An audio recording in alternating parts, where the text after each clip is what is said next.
just go into it, and they never really know what you were talking about. I thought you should have Yeah, started no, it that's when we were fair. talking That's real about fair. the other. That's because when we fucking were beginning Jamie always hits the the past button late. conversation.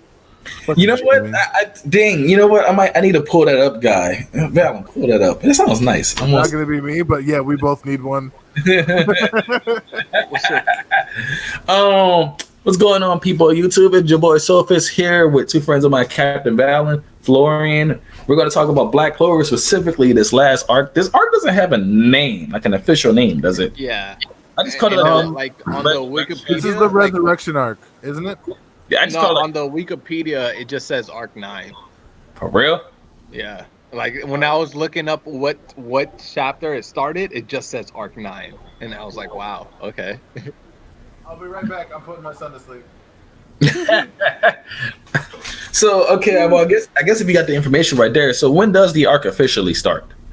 Chapter 133, and that's officially the next chapter after the tournament ends. So the tournament arc was right before, then we go straight into what's it called? This next arc, the Elf War arc. That's what most people I've seen call it. Is something around Elf and War. Or Yeah, Elf War or something.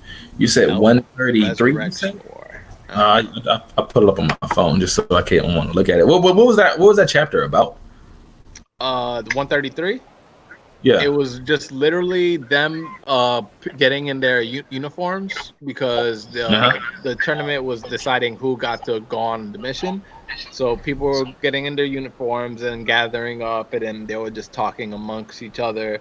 And then they said Melo Riona is going to be like the leader of it or something like that. Oh, I know exactly what it is. I think the anime just got here, or probably not just. I'm so late on the anime. I was kind of like watching some of the episodes, but I've seen this. And okay, so I know exactly what it is. They just got the They just finished. They're the Royal Knights now, and then they all passed the exam from the cube destroying tournament and stuff. The crystal tournament. Man, okay, so that's the start of this arc. Yeah, that's when it starts going nutty, huh? Did the anime get to the point where they raid the hideout? Yeah, I am so far behind on the manga or on the anime. Sorry, the last episode of the anime I watched, Raya, the copy one, was about to go on the offensive, so they're already at the hideout. Okay. The last episode I watched was after they beat Beto. You know what's funny? I consider these two different arcs. same here. Yeah, Oh yeah, I know what you mean. Cause like I consider the arc. I was kind of thinking of the second everybody gets resurrected. yeah. Like one of them is like the what were they called? The elemental stones or whatever the fuck they were called. It was like the Gathering of the Stones arc, or like the Gathering of the Dragon Balls arc, but kind of different.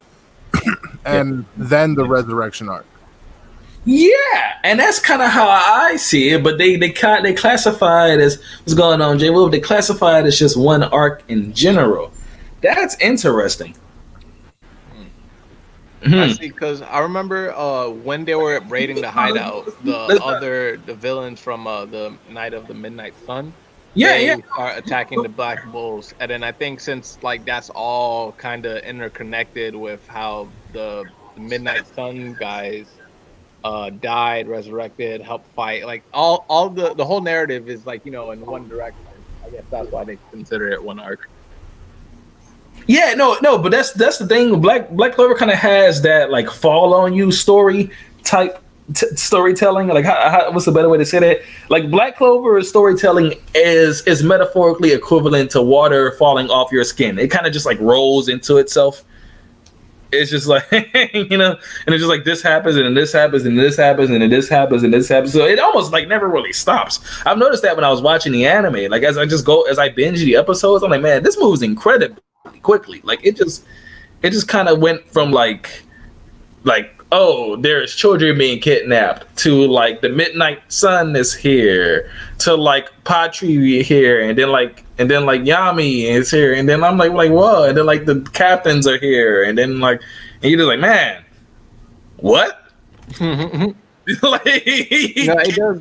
That's how every Black arc Clover is kind like of very famous for having the fast pace it's like people put categorize like One Piece having the slowest, My Hero having in between, then Black Clover having the fastest. I had the wrong thing. And I came into Black Clover late. Like, basically, I started reading it just to do the reviews a year ago. You know what I mean? Give or take. And maybe a little before that, because I was talking about it with my friends too. Up here, somewhere. But I remember thinking to myself, this is going really quick. Like, I'm reading this, and there's the slow parts are only to progress the next story. You know what I mean? Like, only to progress. Absolutely. Yeah. And especially once there is one stride. Especially once it started to hit its stride. Yeah, there was parts earlier on where they were slower for reasons, but once it started to hit its stride, like especially since about halfway through what I would have deemed the Spirit Stone arc, like halfway through that, it was just every direction. It was just popping. Perfect. To be fair, I want to say, and this is probably why I get so into Black Clover. I think it depends on the type of watcher you are. If you're a binger and you kind of want to get to the meat really quickly, and you don't like, let's say, like the slow burn. If One Piece is a slow burn, right? And you appreciate the slow burn because it'll start off and you're like, oh, we're in this town. We're gonna meet this person, and we're gonna meet the doctor, and then we're gonna meet this person, and this little thing happened, and this little thing happened, and it's these little things, and then soon you get this big revelation. You're like, oh my god! And it's like then there's the action, you chasing him. But Black Clover is like, hey, we're gonna go do this because Yami said so. Oh, we'll go to Magna's hometown. Oh my god, somebody killed Magna Sensei. Oh, okay, we're gonna fight these guys. And it just keeps it's like wow, okay, we're just getting to it. Which is cool though, because it gives you something you never really stop doing this. Or so they have some shows where you kind of watch laid back where you just like you're enjoying the ride, you know, like a CW's Arrow or Flash, when you know you're supposed to sit there for 40 minutes and pay attention to what happens. As opposed to the Black Clover storytelling, it's like it wants you to be hooked. Or at least that's how I feel with Black Clover. I feel like it wants you to be hooked. And you're not wrong. Pardon me. I'm impressed with my own tie dimple. Like that's some real game right there. Hey, gotta respect it.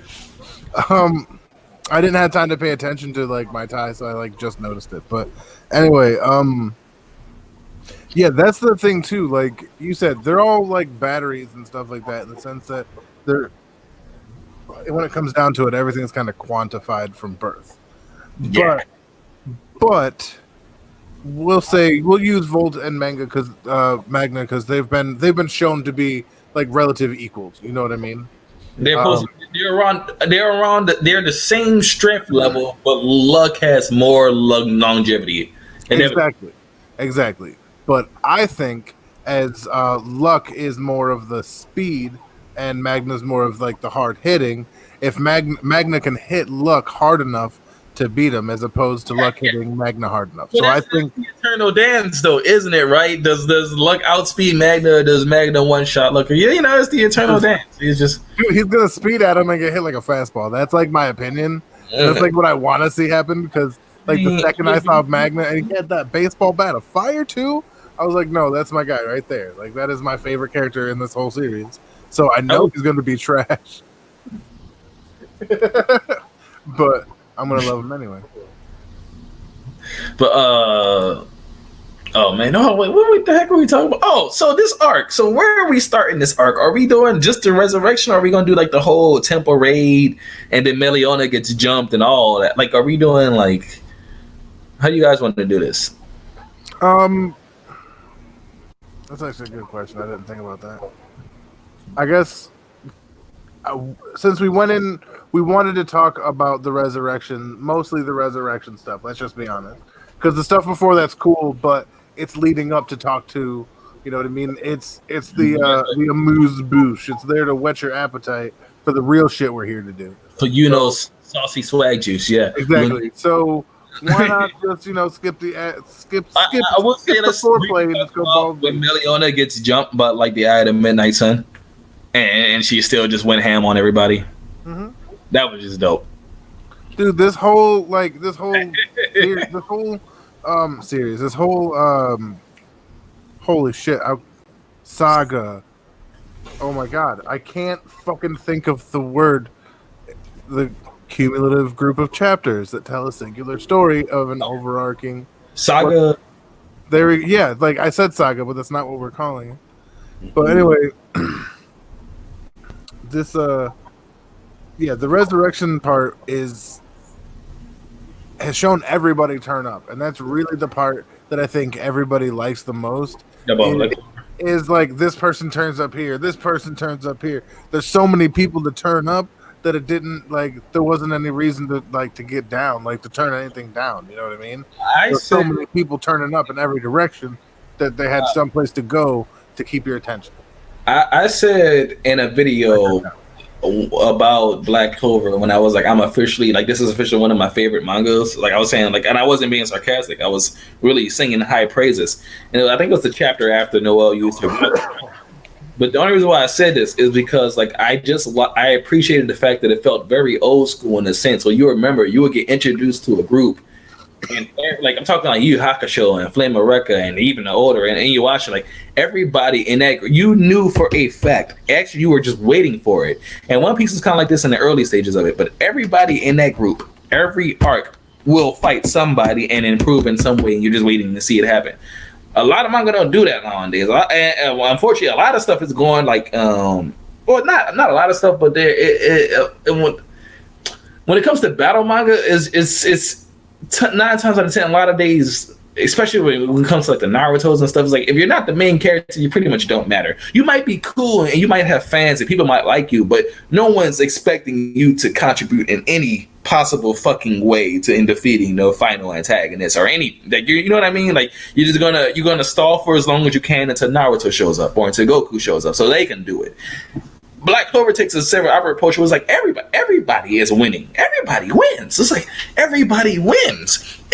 There was a while when people were complaining, where's Asta? I was like, fuck Asta. I love Asta. Fuck Asta. Everybody is winning. Everybody is fighting. Everybody. And what sold me is when you had Noelle basically say, no, I can handle myself. Don't get it fucking twisted. And I still say Noelle is the best. As far as a battle manga goes, she is the best developed, female accompanied protagonist. You know how there's always the Deku, Uraraka, Naruto, Sakura, blah blah blah blah blah blah, Goku, Bulma. You know what I mean? As far as handling herself and not needing the nigga, not being a Keiko. You don't want to be a fucking Keiko or a Hime. No, you want to be like a Noelle. You want to, because she can handle herself. Hey, you gonna get off Keiko like that? Fuck B. Moral support is still support, you son bitch. Don't forget that shit.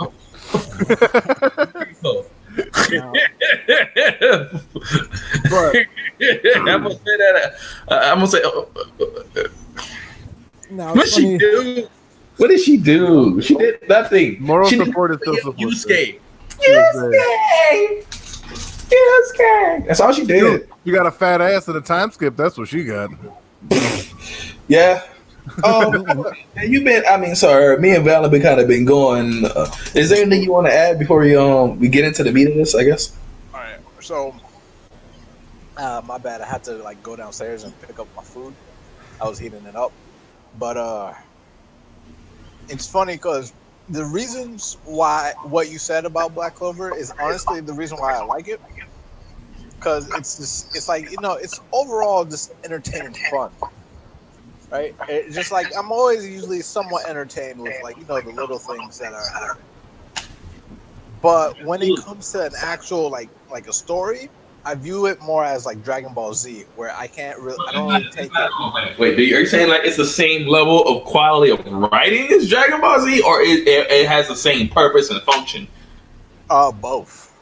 Oh wow. Okay, yeah. I would agree with half of that. Wait, which half?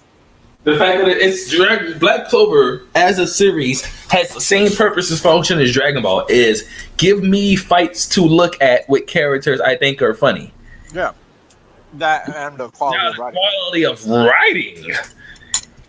of Dragon Ball to Black Clover, I can't possibly compare. Because when I think Dragon Ball, I think Dragon Ball from the Dragon Ball, then the Z Saga, and then the Super Saga. I take all that into account, and I think about like what like the actual story plot of Dragon Ball is. Ooh, shout out to Valen.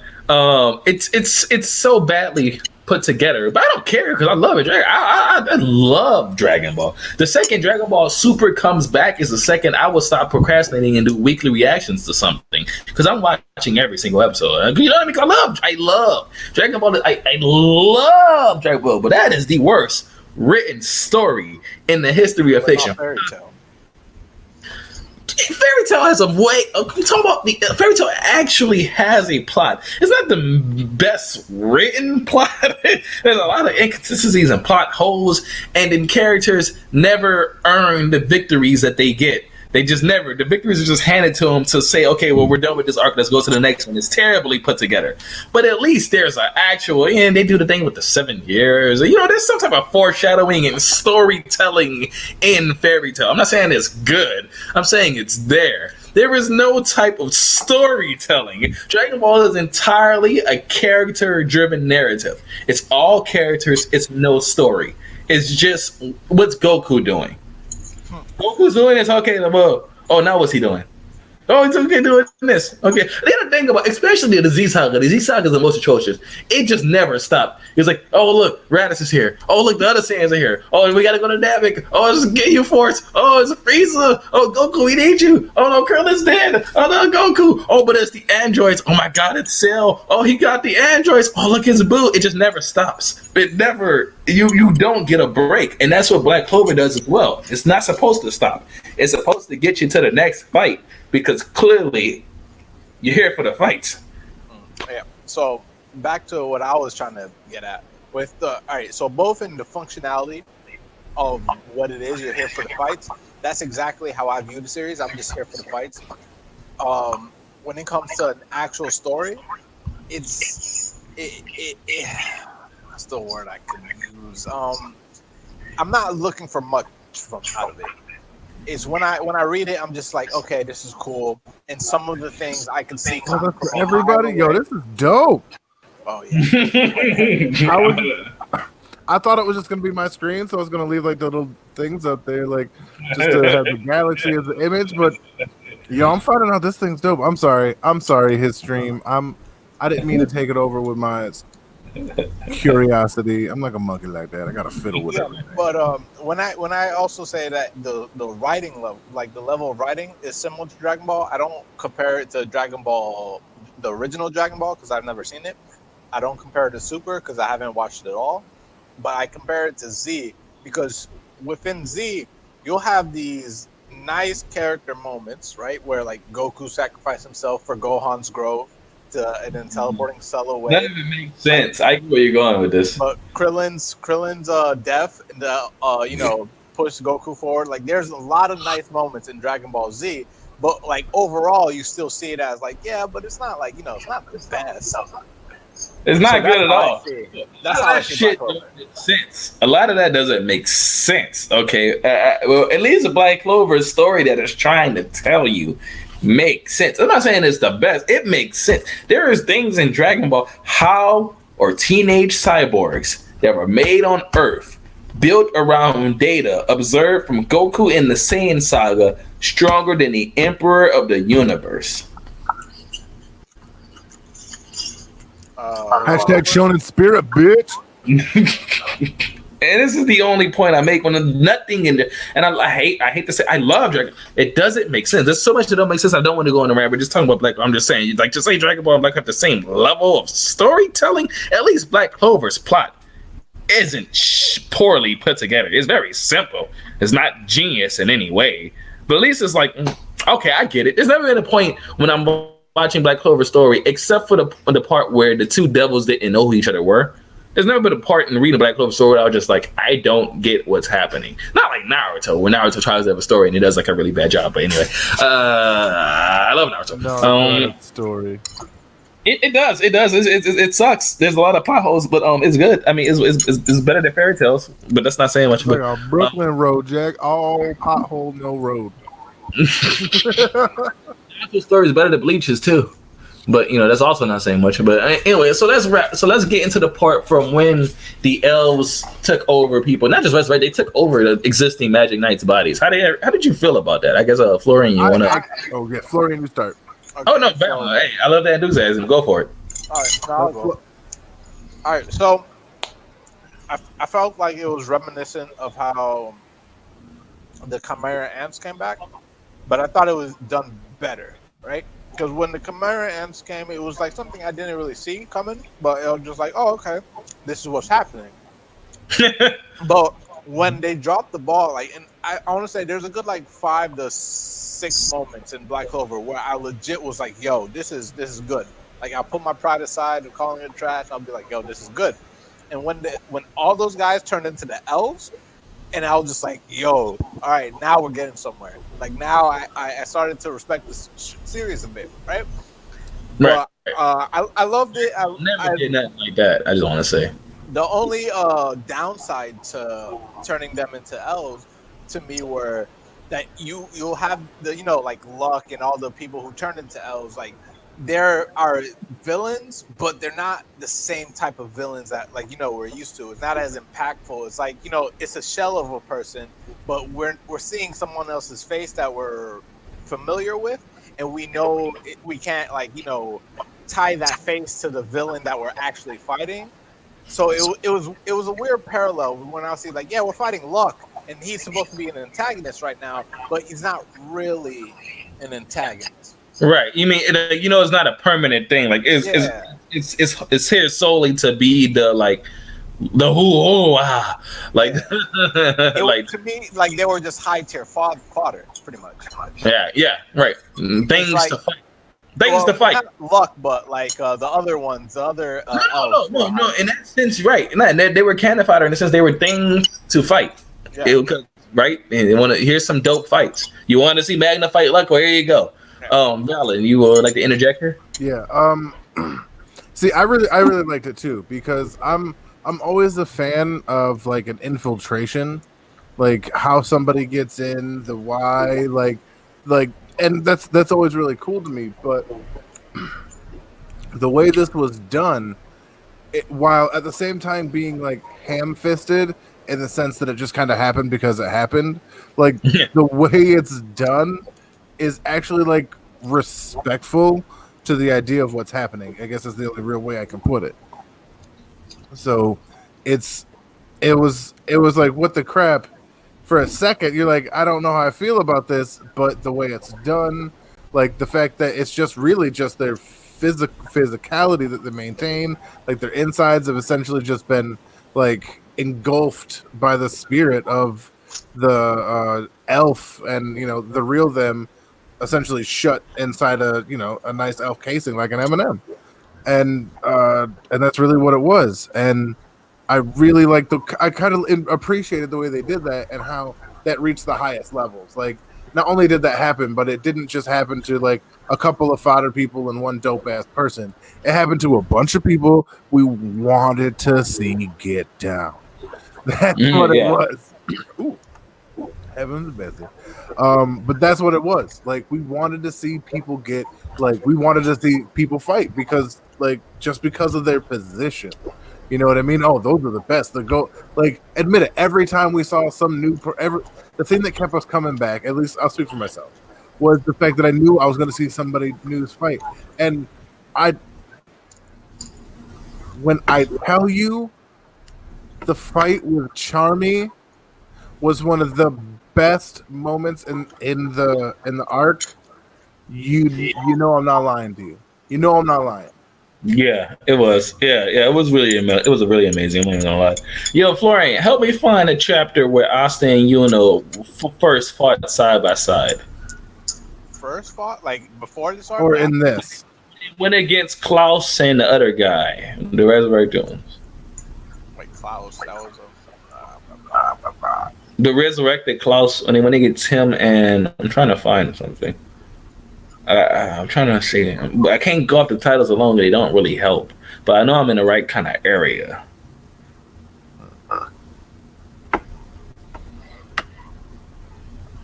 Didn't they only fight Lit?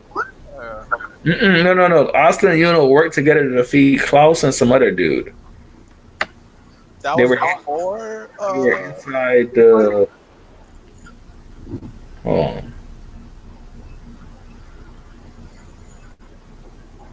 Mm. When around what happened like before leading up to that moment? Yuno got taken over, and then it turned out he wasn't like. It was like he's all good, and he was fighting alongside Austin. It didn't matter. That was the big cliffhanger. It was like, yo, Yuno got taken over, but he's good. Okay, so that's going to be a little bit like I want to say around the 150 range. I want to say, but I don't know an exact number. I have to like flip the Yeah, 155. Yep, I found it. Yep. Just from the title, I could tell what it is. Yeah. Thank you. My bad. Continue the discussion. I just needed to find this chapter.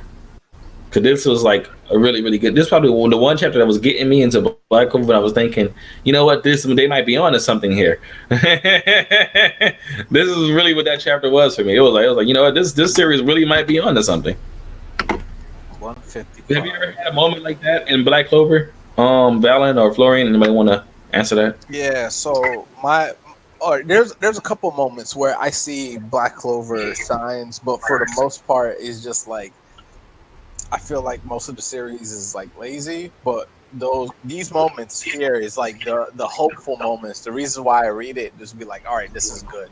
And you got Meloriona when she was fighting all those elves, and then Asta, and then the trap guy came back to save her. You got that moment where Finral is about to die from his brother, and then Asta, Luck. Charmy was in the back. Magna pulled up on him, about to attack. Then the magic Julius stopped him. That moment was iconic. What others? When all of them turned into elves, I love that moment as well. And the fight between Julius and Lit. That was both of those. Okay. And whoa, where did Valen go? I want to say when Meliona was getting like jumped and everything, I thought that was like one of the sickest character moments ever, man. Oh, I was just like, I had too much respect for her there. Okay, I see it now. I actually don't remember this too much. Oh man, this chapter, I can't, but I can't do. Yeah,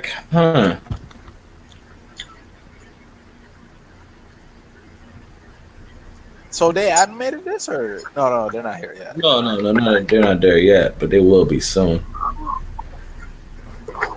Yeah, so whatever. I can't do what I wanted to do, but anyway, yo, Valen, is there any moment in Black Clover where you thought like, hey, these guys might be onto something? Like the Magika and them? Yeah, like during this arc, was there like a moment in this arc when you was like, yeah, they really might be like, this might be like when you saw the worth in the series, basically. Well, it was like there's a reason to keep reading this outside of just doing it to do it. Well, honestly, like the first part, and this may be just me late to the game. I don't know, maybe just my appreciation, but the Charmy reveal, like. Yeah. When I tell you that's one of the best moments in the entire manga, it's because it's so layered. The thought behind it is so incredibly ridiculous. Yeah. The gluttony factor still makes so much sense. It's ridiculous. Like it's amazing.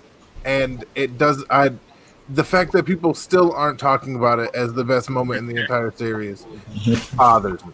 Like it's fantastic in every meaning. The only reason why I did not like that moment, because I liked it, it made sense. I love the power she got from it. You know, it was just that it came so abruptly. The execution of it was just like, all right, she's a dwarf, and then dwarves are a thing as well. And like, you know, they had to set up like the little. Narrator came in. He was just like, "Yeah, there's this race that are super strong, and they came, and oh yeah, she's half dwarf, and I was just like, all right, that was dropped all on like there wasn't no like somewhat setup to it. And I remember talking to Dustin about it, and then he said, "Oh, the fact that she was short is set up enough." I was just like, "No, that's not set up enough. You can't." Just Yeah, no, you can't just say that short is set up enough. That's ridiculous. That's like saying if all of a sudden at the final episode it was revealed that Edward Ulrich was part elf or part fucking gnome, and that's why he was so good at building. Like, no, I'd be like, no, go fuck yourself in the butthole. You know what? No, that was bad. No, but you know what? When it comes to series like this, I say screw the setup because you know what you're in for, right? And it's just like you're like, oh, dope. All right. What else can she do? I just loved it from a metaphorical sense for how she was a literal sheep in wolf's clothing. How her thing was the cotton sheep, and then she turned into the hungry wolf. And I was like, did you wow. see I did my live reaction to that. Like, I was like, oh my god, I was screaming a wolf in sheep's clothing. Like, it was so beautifully done. Can I come out now? Like, no, it was. I like everything about it except for how it was funny, man. Florian, stop hating. We're hating self. Let's get to the point where everybody gets taken over. The others are resurrected, and now they're on the attack. And what's your immediate reaction? Because my immediate reaction is like, oh, okay, Asta has to go one by one and cure everybody. That's what I really thought was about to happen. I didn't see no other way. Where was your mind kind of going when the story was, when this was like all the knowledge we had? Vala. Sorry, rephrase the question. So you remember when you find out the elves, you realize we got to defeat these guys, not kill them, and cure them. You realize this is the way the story is going. Like, what was your immediate what did you think? Oh, my immediate response was, and watch this very closely, because they made it so, oh my god, Asta's the automatic cure for everything. Yeah, sure, there's other ways, but all he's got to do is show up and the day is fucking saved. And I hated it. Like, everything else was like really cool, but I hated that aspect. But I appreciated that they didn't really abuse that so as much as like they could have. You know what I mean? Let's just be honest. He's a new mangaka. He's at a point where things are going really crazy. He could have chose to really accent the importance of Asta, but he chose to really accentuate the entirety of his world, well, of the singular kingdom and their power structure and their set. And if you think about it, if it's structured the way I think it is, and I'm not saying I'm some great like Black Clover pontificator or anything. Yeah, I debate you, bro. But nah. It's building up so that when certain fights are, say, off-screened, we have an idea of how strong the person who did it is. So we know that they're level. And like... Which I think Fairy Tail does a good job of doing that until they fuck it up themselves in the middle of the fight. Yeah, exactly.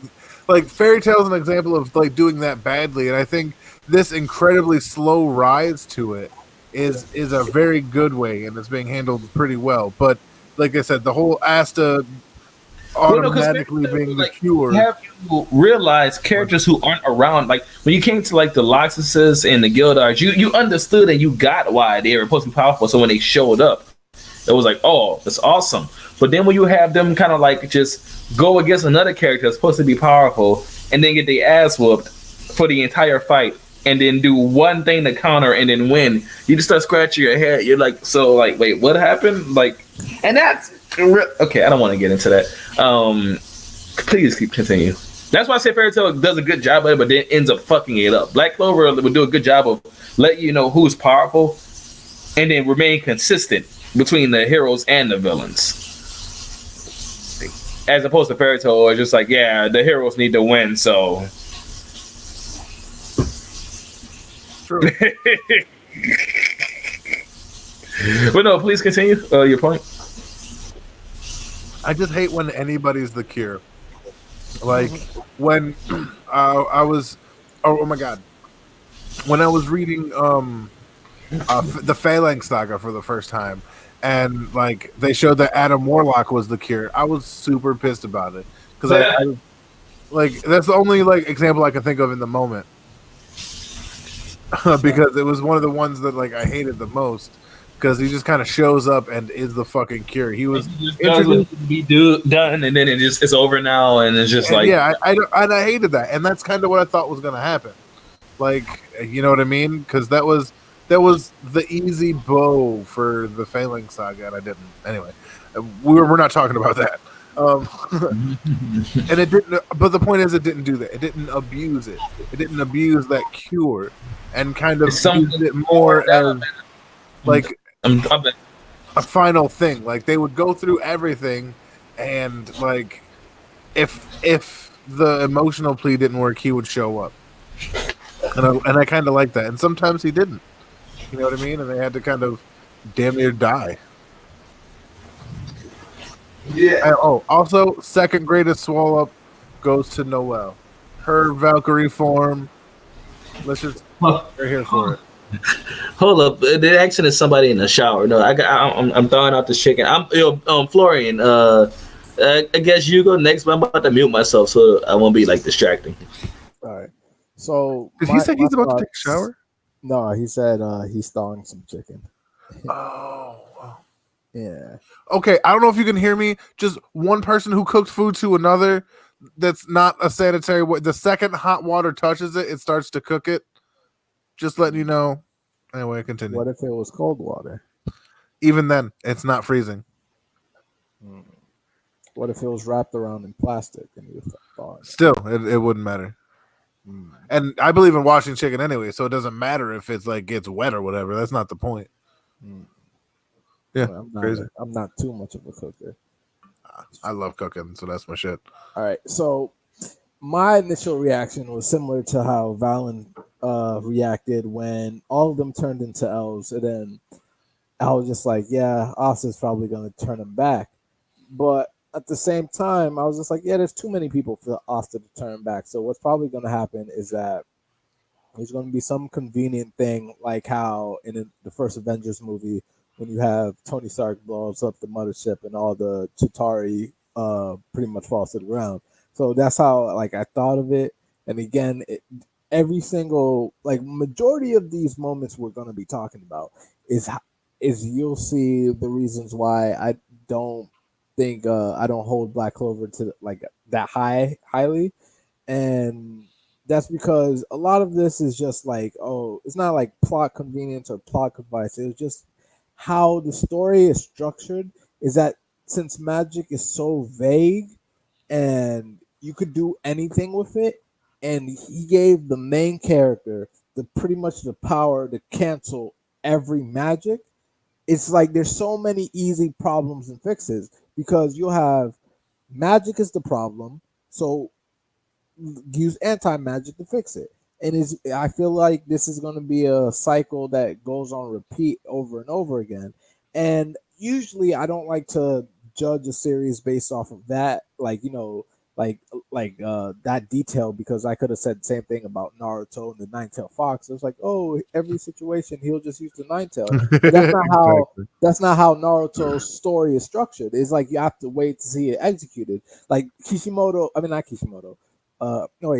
Kishimoto never abused the Nine-Tails like over and over again, but he Asta literally has to abuse his power to do it. So it's just a lot of things. It's going to be predictable, all the people turning into elves. I didn't think anyone's going to die from being an elf. I didn't I felt like there's never has been serious consequences in Black Clover, and I don't think there ever will be as long as magic doesn't have put limiters on it. But do you just hit a haterade exploring from your mouth right now? It's not haterade. That's fair criticism. And as much as I like Black Clover, we can't forget that in all honesty, this is after a lot of tries. This is really its only first great great arc. You know what I mean? Underwater Temple arc. What? Underwater Temple arc. That was its first really good arc. And that's just the truth. When I say great arc. I would say Black Clover had a really the first major battle arc, which is when they went to like Magna's hometown. I thought it just perfect. It did really, even when you had like it everything that was a really good. It was short, it was sweet, it was to the point. Asta learned some shit about the world. Noelle realized why she should be a Magic Knight. You know, Magna kind of knighted himself and was going to carry on his teacher's thing. It was. I thought that was. I was like, damn, that was good. I watched that. I finished that, especially when Asta and Magna were back to back, deflecting everything. Even though they realized that we can't. So badass. Even though they're like, oh, we can't win the fight, well, we can at least deflect all this ice.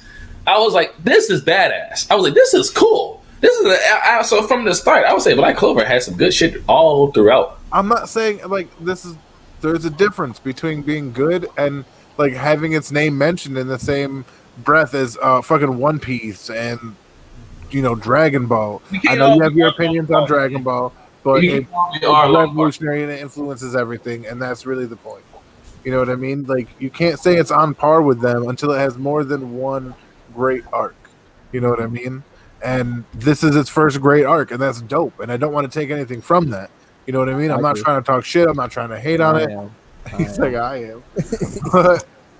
but what I'm saying is, it's earned a lot, but it hasn't earned everything yet. You know what I mean? This is the first great arc. How it follows it up is what matters. And let me tell you, I know we're not getting in there yet, but the follow-up matters a lot, and it ain't it, Chief.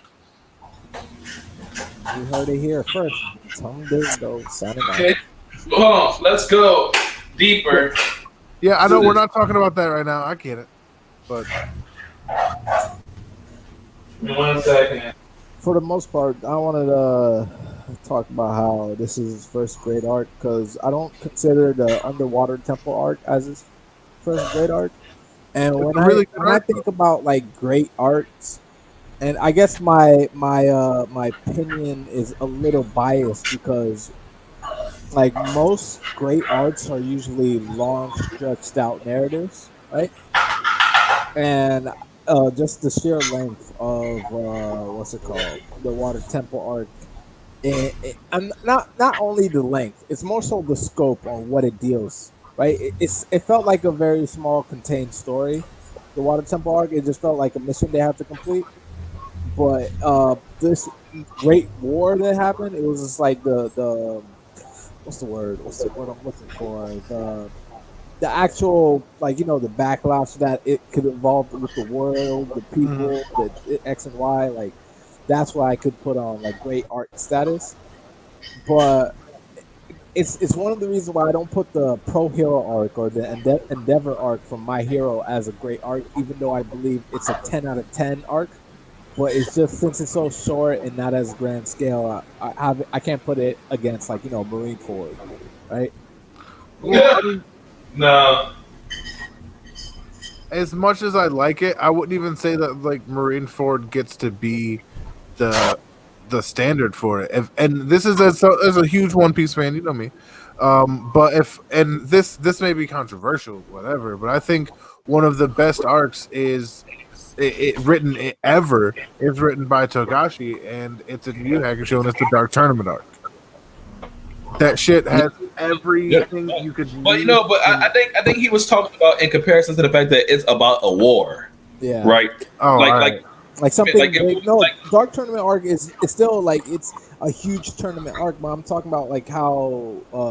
That should be the standard for tournament arcs. It should be you should be reach for that level of quality. But he was saying like, if you're going to portray a giant battle, like a badly portrayed war, is the Fourth Great Ninja War. Bad. Yeah, like it turned the entire ninja force into scrubs. Like everybody was fodder, nobody was shit. It was bullshit. Like I did not like the way that was handled. And I know Madara is like the dopest, but fucking come on, man. We all know the scene. Like it is a dope scene to watch. It's one of my favorites. I'm not even gonna lie to you. But it makes the whole series of Naruto look like the most ain't shit ass thing ever, because this one dude walks through villages. Like that is literally villages worth of ninja. Well, Val, that's because if you aren't a Senju or an Uchiha, you don't matter. I'm gonna matter to you. That sounds weird. Never mind. That's how power scaling in Naruto works. Outside of the Kages, who are the best of the best in their village, if you're not an Uchiha or a Senju, you basically really don't fucking matter. I'm mad at how right you are. Like, why you gotta be correct, Jack? Either you're Uchiha or you're Senju, or you take their cells or DNA. That's the only time you that. That's the way Naruto is supposed to be, though. I mean, that's how the Kishimoto wanted the story to be. The Uchihas can, and the Senju, they can acquire this godlike power because of the Otsukis, and that's what's supposed to happen. But I'm just saying that's just the way it is. That's why it goes that way. That's why the top tiers and everybody, out of the 5 top tiers in that world, 3 of them were. You got Kaguya, Naruto, Sasuke, Obito, and Madara. Most of them were Uchihas. True. Wait, when you put Obito and Madara, you're using 6 paths. Obito and Madara.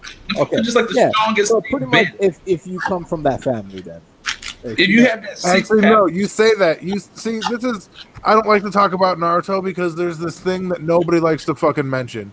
It's the fact that there's a god walking among the series the entire fucking time in Might Guy. Like that dude can kick a hole through a fucking god. Understand that shit. Like he had fully fucking ascended, fused with the tails. Yeah, like that's the difference with that battle is like you got a guy who can do that incredible shit, but he'll die the second he do it. Meanwhile, Sasuke can drop just like meteors and Susanoo arrows that would level mountain. He's gonna drop. That's only because he chose. I firmly believe, and you can call me wrong if you want. Sasuke is the definition. Sasuke and Naruto are the definition in their world. They're not high tier, they're not top tier. They are god tier. They are like the top of the top. Sasuke, they could level countries. No one in that series can replicate their power if they felt like it. I disagree with that in Guy. Outside of using the 8 gates and then dying, they could do it. They can wake up doing it. And being mostly dead would suffice, but 8 gates is a sure thing. I'll say. I don't think 7 gates could take out Madara though. Probably not. Smacked around every single tail beast and then put them on leashes. What are you come on, Jinchuriki, Kage, that shit don't matter to Naruto and Sasuke. They will smack you around like a bitch. Yeah. If you're not Obito, Madara, Kage, or an Otsuki, you do not matter to Naruto and Sasuke at this point. Yeah. I wish I could say you were wrong, but you're not. No, they're gods here. They're gods. They're reincarnated ninja gods. That's what they literally are. No, that's what I'm saying. Like, that's the giant difference with the, like, yes, I don't like comparing them because what you said is accurate. Like, I like to make jokes and da-da-da-da-da, but at the end of the day, some people are just gods and some people aren't. Like, that's the long and fucking short of it for Naruto. Like, womp womp. Black Clover does a way better job of portraying a war arc because there were so many people or so many different power levels that it was constantly, it was an ebb and a flow. It was never like this side is just getting their ass whooped. It was never that. That's all the 4th grade Ninja War was. This is war for Black Clover. It's been like, ooh, ah, oh, yeah. No, even like you was getting hyped for the villains when you was like, wait, Beto's back? For real? That was weird. You're like, whoa. And you're like, what? And you're going back and forth because you're like, well, who's going to fight who? And then I love... Who's going to fight who was big Wizard King is Nozel. I don't care what anybody says. Nozel is the best character in this series. He should be the Wizard King. Finner is the best. Actually, let's go into that. Who of the Magic Knight squad captains you think did the best during this war? From Meliona to Leon to Nozel to Yami to Jack the Ripper, which one of them left the best shine? You think? Because I would straight up say Nozel is the GOAT. Is Nozel the kid with the art? No. Nozel is Noel's older brother. Oh, with the Mercury, yeah, that dude. That low deflate. But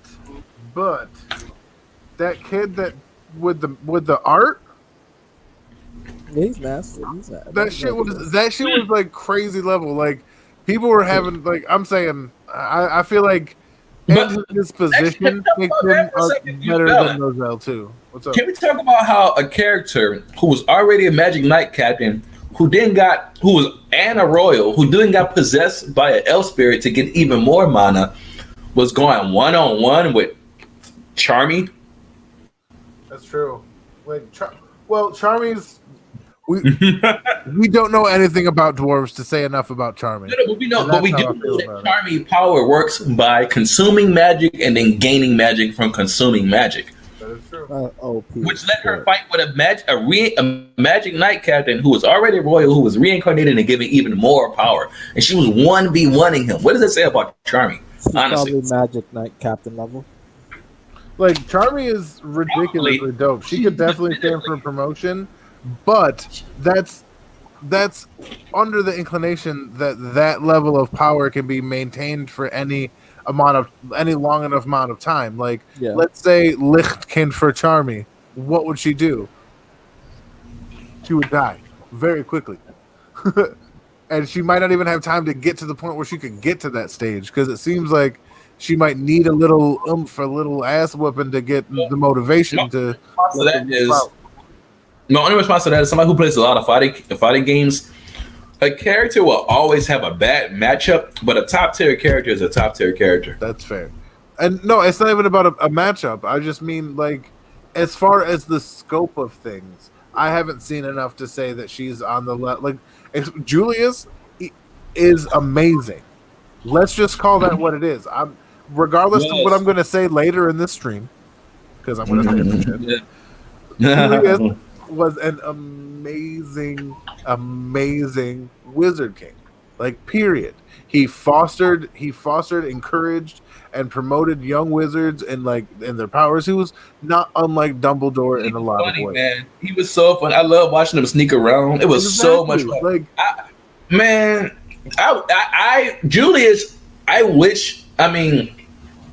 I don't want to say this wrong because I think I'm the only person who actually even watches the Boruto series, but like I'm very pleased with how they portrayed Naruto as the Hokage, but I wish he was a little bit more goofy, like how the Julius is the Wizard King. Because I feel like Naruto would be a little bit more goofy in that type of sense. But just said what Julius portrays as the Wizard King, he's so great. That's what the Wizard King should be doing. Like, he should be geeking out over magic. He should be trying to help everybody get stronger. Exactly. And Julius does a really good job of setting the epitome of that.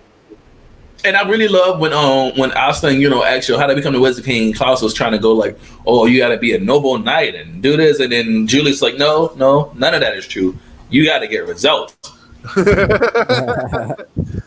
Dude, and he's like, that's the thing. Like, he's honest. He's noble. You know what I mean? Like, genuinely. And he does what he can in a situation where he is shackled in very many ways. Man, I really want to talk about Julius, but we're gonna say that to the end. Yeah. I'm like, let's not get started because I'm about to go because let's take it back, Jesus. Where are we now? So the elves are resurrected. Well, we can't talk about Julius a little bit, but actually, I kind of want to say everything Julius went towards the end. So Julius gets revived. We're gonna come back to that later, but then. Now, what is it? Light wakes up, gets possessed. Nobody really knows what the fuck is going on. What the hell is happening at this point? I remember reading this thinking, like, where, because at this point, everybody broke off, right? And this is when Noel kind of got separated from everybody, and they was having these individual free-for-all fights, right? Yes. Now, this is, like, one. Also, a different problem I had with this arc was that there was a lot of shit that happened. And I mean, a lot. And it didn't really resonate, like, all through, like, throughout the rest of the arc, right? Because, like, we were only focusing on the now. And then that's how Black Clover, we're mostly always focused on the now rather than the past. Like, you have the guy that's in Black Bulls, the Luck fight. There was so much things happen. But like, when we look back at it, it was just like, oh yeah, that happened. That's true. Because Noel, Zora, and Nozel worked together, and then Asa showed up and ended up helping Magna beat Luck, and then this, and then that, and I guess what you're saying is like it was so many fights. It's great eye candy, but unless you're really invested in that particular character, it's easy to kind of forget what happened or when it happened. That's fair too. And that's the thing. This is going to be one of those arcs that people have to go back and read again to remember all the little details because, like you said, so much happens. Kind of, and it's all a lot of it chronologically is simultaneous. You know what I mean? Yeah. So, and that's kind of the thing that gets people is it's not linear in the sense that this battle happens, then this battle happens, and this battle happens. It's that all of these things are happening relatively at the same time.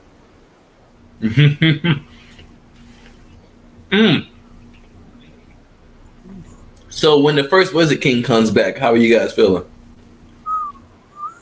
Same way I felt when right after the elves got resurrected. I was just like, okay. Like when I saw it, it was just like I don't know if it was supposed to hype us up that much because we didn't know not nearly enough about the Wizard King. Like it would have been different. I guess. All right. Let's try to compare it to. We keep coming back to Naruto, but let's try to compare it to when the first and second got resurrected versus when Orochimaru. I mean, Naruto too. Don't forget that. Oh yeah, I mean, but he got he's like nah, not that one. The third got spooked, but we knew. All right, so Naruto had a better execution because we knew how many Hokages there are, right? We don't know how many Wizard King there are since the first Wizard King. To our knowledge, we only know of 2 Wizard Kings, right? So it was like the first and second, and we knew little information, but that was just enough information for us to be excited for it, right? The same if like the fourth got resurrected there instead of the first and second, right? It would have been even more hype. Or just because the fourth got resurrected and then stopped, it was just like, oh shit, that happened. But all we really knew about the first Wizard King is that there were demons and he stopped it, right?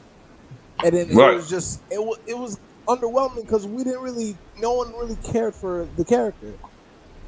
And every time, even when we seen the Wizard King in the anime openings and the beginning of the manga, it's like his face is shaded out. We don't really know who he is. I will say, because I got into Black Clover from the anime first and then the manga, I had a supreme interest in the first Wizard King only because in the beginning I noticed one thing and one thing only, which was he is using more than one element. And as I watched Black Clover, I realized everybody outside of Mars who is a freak of nature is locked to one fucking element. So I had an immediate interest in how powerful as a character he was. So when he got revived, I was all in. His revival was... I was skeptical. I think that's the best way to really put it. I was really skeptical. Because I wanted to know so much. Because he's the first Wizard King. I wanted to understand what... Like, if he had that status before he did the demon shit, or if he earned that status because the demon shit posthumously. You know what I mean? Like, right. And I wanted to know what led to the demon shit. I wanted to know what the demon shit actually affected. Like, he's so intrinsically tied to the original demonic shit that I just wanted to know a lot. So I was pretty happy when he first showed up, but I was skeptical as to how it was going to work and da da da da da. And I actually kind of like it. The part that made me go, what? Was the fact that one parent, whatever her name, she's a bird. Mm-hmm. That shit got me the whole time. I was like, wait, Nero, you gotta, you got what? All right, you know what? Okay. All right. Okay.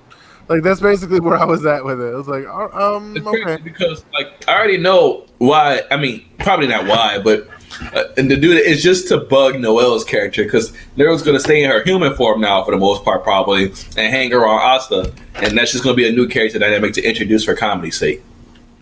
Oh, my favorite character was also introduced, and I can't remember his name right now because I haven't read it in a while. But it's the dude who has the ash traps. Zora. That dude is so fucking dope, and he's such a dick. And his design is fresh to death. Oh my god. Dare I even say Funky Fresh? Like, let's be real. Like, that shit looks so fucking dope. I'm bringing back Funky Fresh in case nobody knew. Oh, let's talk about Nero, like the bird. Like, bro, as I watched Black Clover and read it, I kept seeing this damn bird. I was like, bro, this bird is gonna do something. Like, it's gonna do something, man. What do you guys think about what actually ended up happening? Well, I'm not gonna say I was like disappointed because I wasn't like expecting the bird to do anything really. I thought it was just for comedy purposes, right? For real? I thought it was like for the most part when I first watched it, I was just like, oh, it's just a bird. Like I thought, like think of it like the Momo from like or the Momo from Avatar, right? True. Yeah, that's how I saw it. And I was The reason like, why I said it kept like flying around the gyms and stuff. I was like, man, this bird's doing something. Like, that's true. That is true. There was little foreshadows there, but And she did find that sword and stuff. Like, that's the thing. Like, she always kind of, like, I say you get to say she now because she's been identified, but like the bird was always places before Asta was supposed to be there, and even in times pulled Asta in that direction. You know what I mean? So like it was always fucking. It was always that. You know. So. Let's talk about the fact. Hold on. So let's talk about the fact that Nero herself stated that upon meeting Asta and realizing, well, this is who I'm kind of destined to be intertwined with, she had no aspirations for him at all. But at all, when it came all down to it, she was like, I feel like, I'm begging you, please, like, win. To the fact that she gained so much admiration and respect for Asta, I just want to ask, how do you guys feel about the main character as we kind of been in Nero's shoes the whole time, just following Asta as he just clumsily walks his way along, not really understanding what the fuck is happening. But at some point, he kind of feels he feels very dependable, right? I got this. I know exactly how she feels because it's got to be like it's got to be like somebody watching me go fumbling my way through Streamlabs for like 3 months trying to figure that shit out, failing in every direction, and eventually finding the right way. You know what I mean? Like, and like you said earlier, my shit looks good now. Like da da da da da. And it took so much failure and wild swings in the wind. And that's what I feel like it was. Like she's just watching somebody fail their way to success. You know what I mean? And not in like a negative way either, but like in a way where they just don't give up and they keep trying. Not in a way where they're just like a lot of people, they say when they start getting introduced to Black Clover, they say they found Asta to be annoying, but later he grew on them. From the start, I never found her to be annoying because I understood one thing: this kid doesn't give up. Like every time he jumped the stupid juice that's supposed to replenish his magic power and it tasted terrible, I understood why he was doing this stupid shit. He's doing all these push-ups and workouts and this and that. I'm like, well, he's serious. So when I see raw determination, I don't fucking sleep on it. I respect it. So right? I never asked it to be annoying, but I know a lot of people say they do. But Flora, do you have anything to say in regards to that? I do find Asta to be annoying. The same way I find like Luffy to be annoying, but Luffy is funny and have a lot of these funny moments, right? Like there's so many things that Luffy has done to make me actually laugh that I'm just like, yo, I don't care if he's like, like stupid. It's just like, but Asta, I just feel like he's such a blueprint shonen character.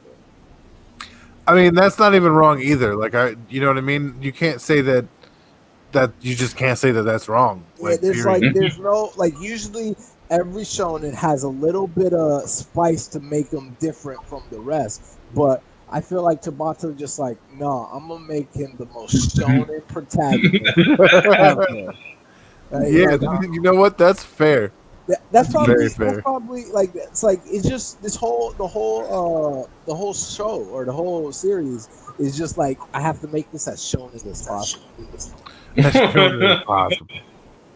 But that's actually Black Clover's charm, to be so traditional and be so shonen, right? Because a lot of these shonens, they're trying to. That's the thing, right? It's like, oh, look how this breaks the shonen trope, or look how this breaks the shonen trope. But Black Clover is kind of like, yeah, no shonen, Yeah, and it was never like ashamed of that.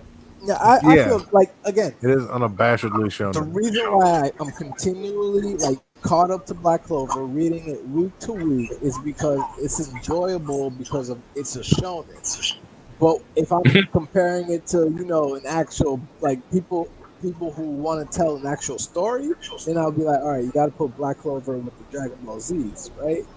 But Well, you know what I compare it to? Like when it comes, I guess it comes down to the selection process. Because when you come to like, you can select like you're just one of the mill. Just like this is just a shonen, and you just read it for the sake of you want to see a new shonen with new powers, as opposed to like, oh, this is a little bit deeper, more introspective, more of a character piece, and you might get more out of it. And or if you compare that to like the reading patterns on our side of the ocean, where it's like with comic books, they're very shonen-esque, where it's just like this issue, then this issue, then this issue, and then towards the back end, or maybe a certain particular arc, it'll be some deep character shit where you really go into the mind of that one hero, and then it goes back to, and then there's this issue, then this issue, then this issue, and this issue. So I think it would be better if Black Clover kind of weaved in and out of the seriousness and then the shonenness so much, but it's just so It's shonen. In my opinion, it's not as shonen as say Fairy Tale, but it is up there. It is up there. I wouldn't give Black Clover that much disrespect to compare to Fairy Tale. I haven't even finished Fairy Tale. I got like. I expect the two of you to join me in my stream tomorrow. Fairy Tale is actually good. I haven't. I watched only up to the first fight with Natsu and Luxus. Actually, that's not true. I watched it a little bit after that. Then I dropped it. I was like, I couldn't handle it. I watched it up until I don't know some part. Too much filler, not enough good. Nothing, not enough good. Not enough good. That's really what it comes down to. It wasn't. Man, I thought Fairy Tale was hilarious. That's why I kept watching it. It had hilarious in terms like it did have that like that charm. Yo, that's actually funny. Asta is a more annoying version of Natsu. Like he's like let's turn Natsu up like to 11, right? Like crank him up. like yeah, like Asta. Like I want to have a meme of like Will Smith doing that little pose when he's just like Asta, and it's just like I'm gonna make that shit. All right. Yeah, let me know when you do that. Yeah, I want to see it. When Yuno gets possessed and ain't shit happen, what was your reaction? So I was like, oh yeah, the swag daddy's back. All right, I have a love-hate relationship with. How can you hate Yuno, Florian? All right, he's just the perfect shonen rival character. No, that's the thing. You know what makes him better than every other one? He actually respects his rival. I mean, Bakugo respects Deku now. Now, I mean, from the start, saw Asta as the goalpost, like from the very start. And that's why he's never impressed by anything Asta does, because he just expects Asta to be the shit. I mean, that part I do like about their rivalry, right? But as a character is so bland and dull. You saying he's like buttermilk toast? No, he's the definition of vanilla, right? He's just like the base. Like he's the base of all rival characters. He's like, oh, the cool guy. He blows tornadoes and doesn't afraid of anything. Yeah, just like when I'm reading it, like I like my favorite character is in literally every single shonen is usually the second best character. Because I always look at the first character and be like, yeah, he's going to be giving all these power boosts. So I'll be like, all right, let me see what the second best and what's his love going to be like, right? Well, how is the author going to make us like him? So I like Sasuke, Kie, Killua, like everyone who's the second protagonist, right? Right. Yeah, like those rival characters. when I was looking at Okay, no. I'm sorry to interrupt. You ain't good. Like he may be dope, but Kuwabara got the best spirit sword of all time. Okay. But he is more like Yusuke's philosophical and physical rival. Yeah, no. I just needed to throw that in there because Kuwabara is Mulberry's bush, and Kuwabara. I know how to describe now. If Sasuke is Coke, right? Like some Coca-Cola. Like fill it up like about a quarter of the way, like of a cup, right? And just pour water in that bitch. Just keep drowning it. It's just like a watered down version of Sasuke. It's like without any of the like trauma, the backstory. He's a very normal guy. He's cool, right? He doesn't have any problems with nobody. He just wants to be alone. But he's talented, and I like how cool he is, right? But like other than that, like I know he wants to be supposed to exist as like the character that's super powerful. We know he's super powerful, and we expect him to be super. He's like the Saitama of Black Clover, and Asta's always trying to pass up or impress Yuno, but Asta fails to realize that Yuno sees Asta as the Gobo. That's why the character is the way he is. I do like because I like how different that rivalry is because of the fact that Yuno respects him. I was just like, oh, that's cool because like they bring that's the thing though. Like the big thing is that when Yuna doesn't talk down to him in a way that's like, we'll say he ain't talking to Kuwabara. You know what I mean? It's in a way that he knows Asa can do something. Ooh, sorry, and he's trying to rile him up. He's trying to get him motivated. It's never actual like disrespect or anything of the nature. It's always just, what are you gonna do? Sit down there and be a bitch? Like, you know what I mean? Like, it's always just better to help him. And that's I love when told him towards the very, very end of this arc when he was like, when Asa was pretty much like, yeah, I'm at my limit, and look back and like, hey, Asa, like if you stop here, I'm just gonna leave you behind. And Asa was like, man, fuck you, you ain't leaving me behind. And they both took off together. And I was like, that's what his character is supposed to do. And you're not wrong, man. Yeah, but I like but just like he's just like very. He's too dull. How do you feel about the and Charmy ship? I mean, I don't like. I'm for it. I'm for it. Yeah, I'll say that. I actually don't mind it at all. Like I see it, and it's like everything almost everything about the show. Because their energies are so like, it's because Charmy's so cranked to 11, and so like he's so lukewarm. It's like their energies are so opposite. It makes it look. It works. I mean, I like Charmy as a character. She's one of my favorite characters in the show. Oh, dude! When during the tournament, when she was just like sitting on Julius's lap, feeding him food, that was great. Yo, I honestly like from front to back. I think still today that the tournament arc is the best arc in all of Black Clover. Holy shit! And that alone was foreshadowing that there was something extra to Charmy. What do you mean? She was sitting on Julius's lap feeding him. Like, Julius has a lot of quirky traits and stuff, but like it's not like he's it just seems like it's foreshadowing like that there's a speciality to her that Julius knows about that we're going to find out about later. It just, or familiarity or something, because he's responsible for bringing all the weird ass people in. He's like, oh shit, you got a whole top of your face burn off? Come on, bro, we got you. Oh shit, you from some fucked up ass island, barely got magic? Come on, bro, I got you. Oh shit, you're some fucking wacky kid with, drawing, fucking come on, man, I got you. Like, he does that with everybody because he loves magic. And so, yeah, I just feel like he's like, oh shit, you're some wacky half-breed. Come on, bitch, I got you.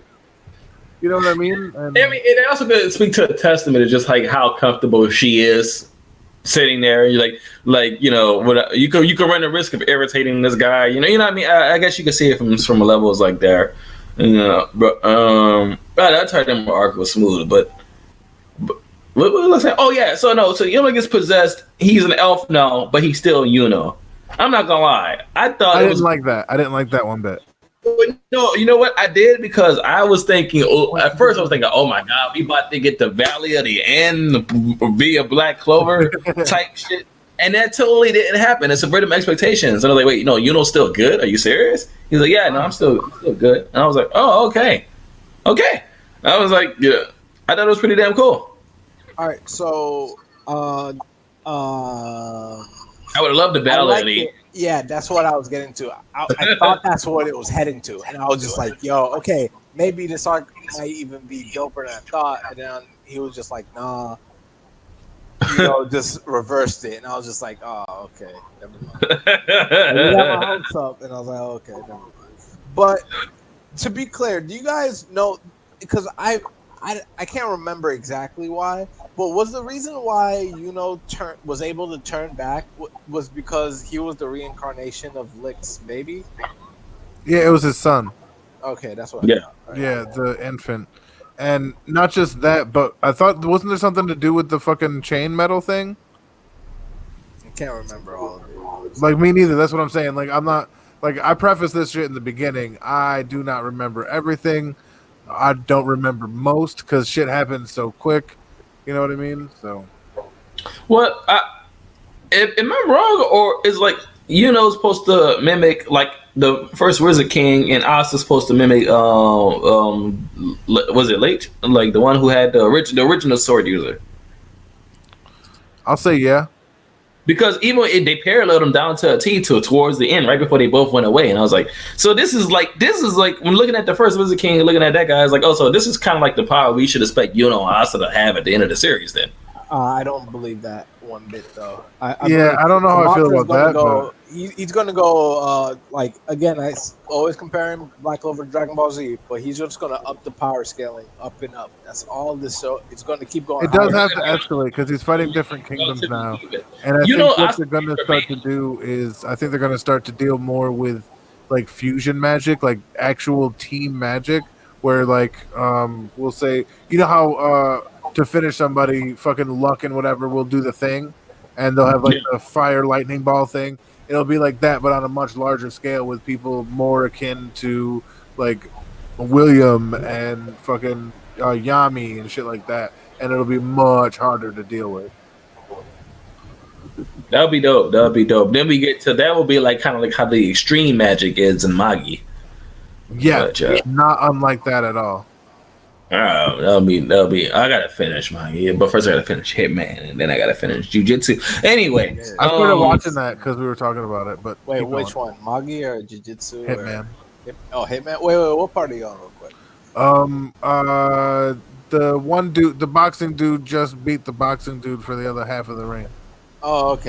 So you're getting into the higher parts, though. All right, that's dope. Because, like, the first, like, 30 or something episodes are, like, the comedy shit. But yeah. Well, I mean. Are you enjoying that, by the way, Bill? I like boxing, so it was fun, but I also, like, I'm interested to see where the power scaling goes. And when the next fight doesn't, like, it's like Lambo, and I've seen him before, and I'm like, I'm done with these fucking little mascot pieces of shit. Like, dude, I tell everybody, like episode 20 something. Well, dude, that's season like fucking 2 or some shit. Like, anyway, but that all those little mascots suck ass, except for like fucking I don't know, the little guy with a gun and the gecko who doesn't actually do shit, but he shows up. He's like, all right, one last time, and does his shit. That I respect because he's not up in everybody's faces. He's actually cooling on doing his own shit. But talking about Reborn. Yeah. Well, you'll see. I really think you'll enjoy Hit Reborn. That first like 30-something episodes is terrible. I tell everybody to skip it, but if you're going to watch it, then I hope you can make it through. I hope it doesn't make you stop watching it. After that, it's going to get really good. Fair enough. Let's go. Oh my God, we've been going for almost an hour and a half. Okay, let's Is there anything we haven't touched on too much before we go to? Before we go to Julius, is there anything we haven't touched on? We could talk about anything about the devil. We could talk about we didn't even talk about the devil and that whole thing. We could talk about fucking crazy ass magic.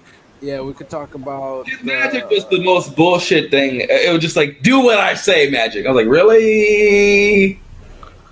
I mean, don't Yeah, get me that wrong. shit was insane. For But the end of the fight threat, it was like damn, how the fuck are they gonna beat this guy? You know, oh, you know what? That's the question. The conclusion, the devil's defeat. Valen, how do you feel about it? okay, it was so beautifully depicted that I don't want to say bad things about it because the team up was dope. The attack was fly as shit. The whole like I don't want to say like I don't know how But, to put it. It would be but, the equivalent of like the first time that the Eight Tails like grew his bones to attack, and you're like, oh my god, there's more to this than we thought. Like, and then you got that and fucking Asta doing that and Yuna doing that, and they taking him look, down, that's the and then only the thing. demons being like, you wasn't ready for this, and this is like, you son of a bitch, and it's like, me bitch, I told you, and then he teabags him as the other one dies. You know what? The only thing about this defeat of this demon is there's only one thing I have a kind of a gripe with, which is I still think it was overall a good moment, but I still have one small gripe with it as far as narrative goes, and it was Yami's involvement because Yami was very integral, and it was because solely that dark magic is devils are weak to dark magic. The fact that that's true is not something I have a problem with. It's the fact that up until this point we had no idea that was the case. I feel like if they're go that route, they should have did something along the lines of Yami being able to tame Asta if he goes berserk with the devil power or something like that. Because of they should have let us know. Because the fact was like because it was just the devil himself. He was just like, oh god, that guy's using dark magic. I can't do shit to that. And I was like, wait, what? And then it worked. And I was like, oh, so that's the truth. Dark magic just works on you.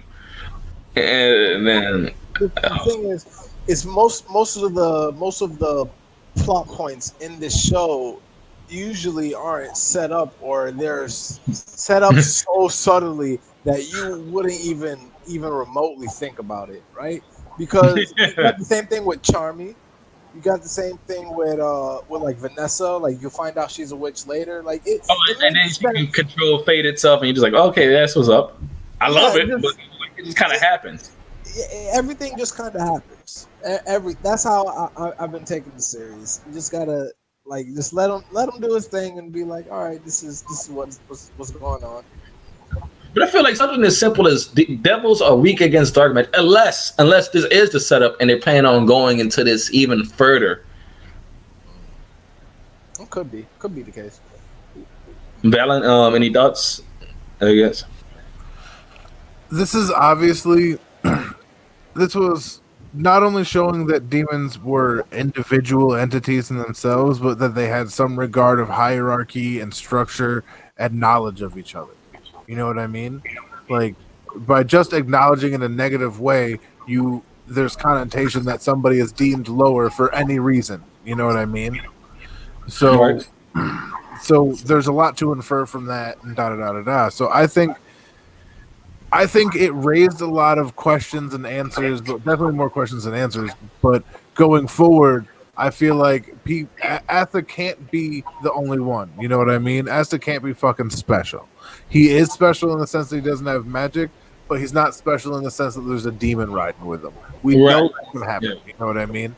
So I think when they go to fight either the Diamond or Heart or whatever fucking kingdom they're going to fight next, there's going to be more demonic activity, and Yami is going to obviously be incredibly important. Val, you just said something very interesting to me, and I think I think you're 100% right, but might be slightly. I think Asta is special because he's not special, but that's what makes him special because he's not special. And what I mean by that is there has to be more demons, and if Asta's a human possessed by a demon, there has to be more of those. Exactly. But we've already seen two demons that did very different things. The ability that Asta's demons possess is clearly anti-magic. And the ability that the other demon possessed was that word magic stuff. So to say there's more human people out there, or demons possessing humans or whatever, who have their own black grimoires with some weird type of kind of, maybe not, they probably won't have anti-magic like Asta, but they can have some just shit. And that's kind of the point, and it opens the door to that, because think about it. As many elves as there were, maybe at one point there was as many demons. And I think they kind of alluded to that too, like some of the elves turned into demons, right? No. Yeah. Like I said, there's a lot. No. The demons wanted to possess the elves for their mana. Oh, all right. But that indicates that there's more than one of them. The interaction between the two means that there's some sort of familiarity and da da da da da. Like, I'm about it. Well, also we knew that demons don't have physical bodies; they need to possess things. We don't know why Asta's possessed though. Okay, well, I have the empty vessel is easy to live in. Could be. Or maybe Asta was born with such intense magic that he was able to latch on and eat it, and that's how he survived, because he's got that anti-magic or something. There's a lot we don't know. Like, we still don't know who their parents are. You know what I mean? They could be fucking royals for all we know. You know what I mean? I'm calling it right now that both Asta and Yuno are going to have some secret lineage about themselves that's going to make them dumb strong. Oh yeah. Oh, yeah. It's like I mean, yeah, this is hard. That's how I see it. Like, if you saw how the battle was against the devil, it was Yuno and Asta. Yeah, that's how I feel like most of the series is going to be Yuno and Asta's show. Like how, but I do feel like Tabata is going to learn from Naruto and not just shaft all the other characters. They're right. He's gonna even if Asta's the one beating the big bad, at least have generals and lieutenants for everybody else to fight. Yeah, he's gonna. That's what I know. That's like being brave about Tabata, but I know they're gonna have this. Oh, this guy is born of this lineage, and this is why he's gonna get this stronger, because like it's just. Clear as day to me, they were both orphans, both put on a basket with no parents, no nothing. And a necklace. Yeah, and with this mysterious necklace they have, and there's like, they're pretty much they're supposed to be the like, you know, the godchild, like what Naruto and Sasuke. Yeah. No, I see it coming wrong, man. Well, hold on. Well, going into that, we can get back to that. But I guess I have questions popped up in my head when it comes down to it. It hasn't been since the Underwater Temple, because you know how typically when it comes down to the villains, it's either you have like one super powerful villain that everybody tries to fight, or just a bunch of villains that everybody can fight. Typically, Black Clover goes proven that he can do the bunch of villains that everybody has to fight and do it very well. So let's at least acknowledge. Well, typically Black Clover goes with the multiple villain thing. It actually hasn't been since the Underwater Temple, when it was just like basically one villain that was Veto, and it's like he's stronger than everybody here, and the Underwater Temple was very Dragon Ball ish, and it's like, oh, everybody has to fight until this guy goes down. That's pretty much, wrong, man. Yeah, like everybody, because it's only like one really strong guy, and everybody's going. The Dragon Ball does that shit constantly. It's always just like one guy, and everybody fights him. But I was thinking, like, do you think Black Clover should go that approach again the next time? Because it kind of all turned into that once the devil showed up at the end. But for the majority of the arc, it was like, oh, here's just the one threat. Do you think the next arc should be just like one guy, like one threat, or should be a bunch of people again? Because we just came from a giant, massive war. Do we need to go into another one? I don't think. Well, personally, I don't think we should get into another war. But how Black Clover set up, I wouldn't be surprised if we do get if it just snowballs into another big ass war. Yeah, if right after fucking he's like, and if he dies, everything is lost, and then all of a sudden, fucking some kingdom's bombing the shit out of them. Yeah, like I see, like, because Tabata always had this. Like, I remember Soul said this at the beginning of the stream, that he always wants that eye candy. He wants the readers to be entertained in terms of like action from start to finish, practically. Like, we usually don't get any breaks. For example, I believe was it right after we got to the Water Temple, or after the Water Temple, we come to the village, to the Clover Kingdom, and the Clover Kingdom's getting attacked. Yeah, and that's right. I was just like, this is the second time in the series. Like, Naruto had the kingdom only got attacked. The village only got attacked twice the whole 700 chapters, not including flashbacks. Because but like, I'm like, and then not to mention, there were several years apart. And then Chronological. in Black Clover, not 200 chapters in, and we've got the kingdom has been attacked 3 times. I'm just like, oh, yo, this is a little much now. You can't just keep throwing like you can't raid. No, you know what it does? It gives you that cartoony effect with Black Clover. At some point, kind of feels like the city of Townsville. Yeah, and you just. But that's all fine and dandy. I mean, I never thought about it, but yeah, that's them. Like, first it was like the zombies, then there was like the Diamond Kingdom, which low dip the fuck out of all of them, and then yeah, that's crazy. So I wouldn't be surprised if he jumps back into something crazy right after, because that's what he usually been doing. There's only been a couple arcs where I think it would be good if we go back to just having, even if it was not one guy, like just like 2, like 3 or 4, or just 2 or 3, just like a group of just some guys or something, and they're just like the thread. It could be a relatively short arc. It doesn't have to be really a really long one. But to go into another massive, the full-out war, I mean, you can have a really strong guy and like everybody, Austin, Noel, Magna, Luck, they're all trying their hardest to beat him because he did it with Vettel. You know what I mean? So like he can tell a story like that again. But to go into another giant, massive war, I think it would just be like, ooh, like give me a second now. Yeah, no, I see. That's the thing, though. I think he might start it with smaller skirmishes to give, because there are people who had a chance to make a name for themselves, but not kind of show out, and he still wants to showcase them, like Meliora's little brother there, whose name I can't remember because they're all fucking bananas. Yeah. And yeah, like people like that, a bigger chance to shine. You know what I mean? Because there's still some people who could still use it, like. Mimosa one. Mimosa could use one. What's that dude that looks like Marilyn Manson? Oh no, that's never mind. I remember. No, yeah. What does Marilyn Manson do? Is poison or something? Oh yeah. Not Gouch, Gordon. Yeah, Gordon. I know the one girl. Gray, like, we know what Gray can do, but we haven't seen Gray do too much. Yeah, like we know she transforms, but she could transform magic as well. Oh wow! See, that's potential right there. Going against when the Midnight Sun attacked the base right before Henry woke up and used the Megazord on him. Like she turned Sally's gel into like ice or something. We found Great take a magical substance. If it's made of magic, she can transform it into something else. Well, there you go. And yeah, but that hasn't even been really started to be explored.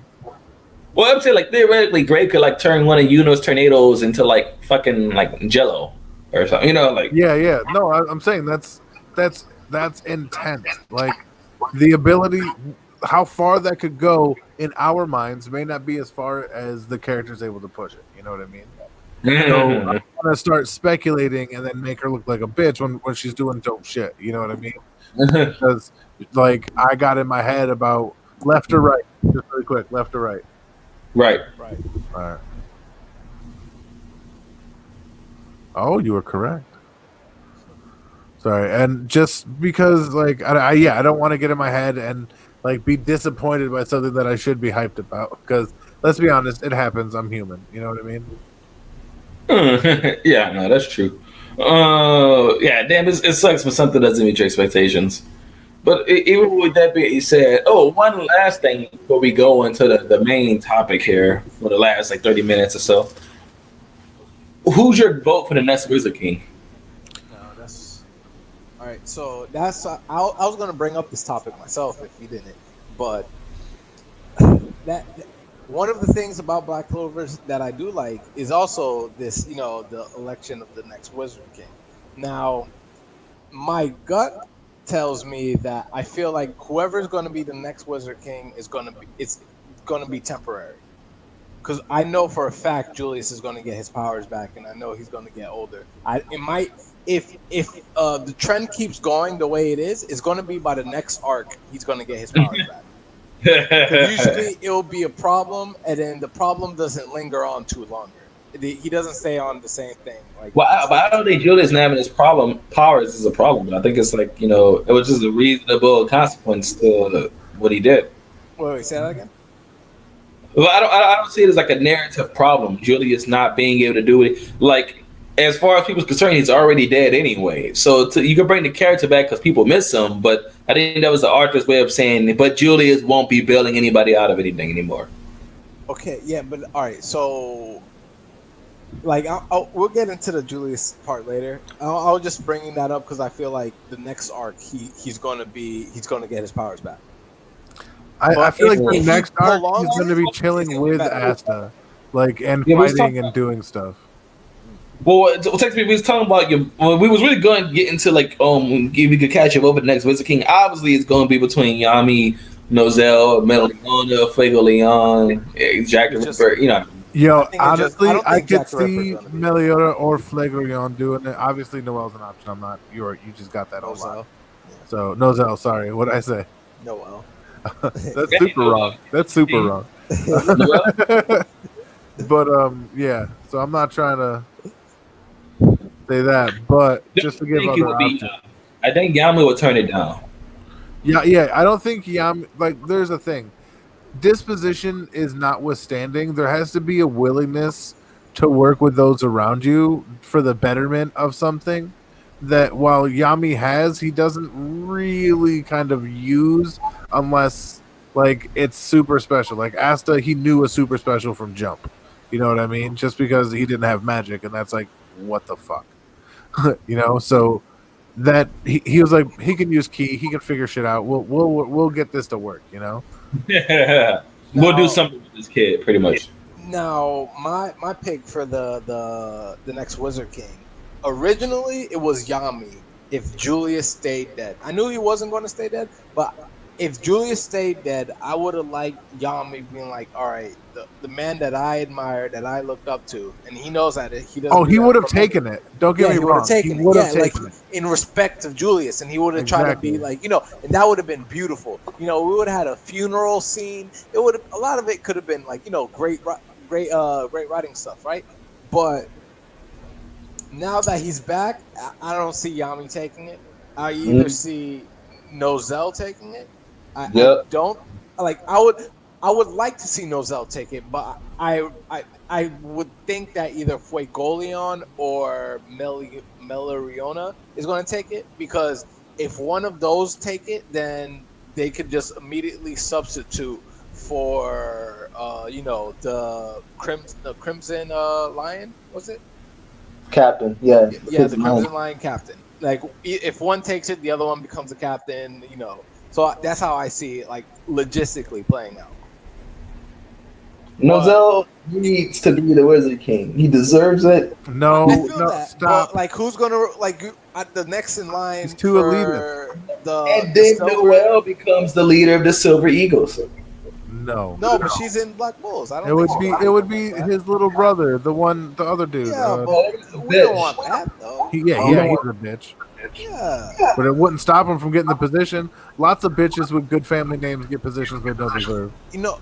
What I was hoping also I forgot to say this before, that Yami took the he's not Magic Knight Captain level though. Now that I think about it, because he's weaker than Noel. Because Noel bodied him even without the Valkyrie dress. So there's no way in hell he'll be the captain of the Silver Eagles.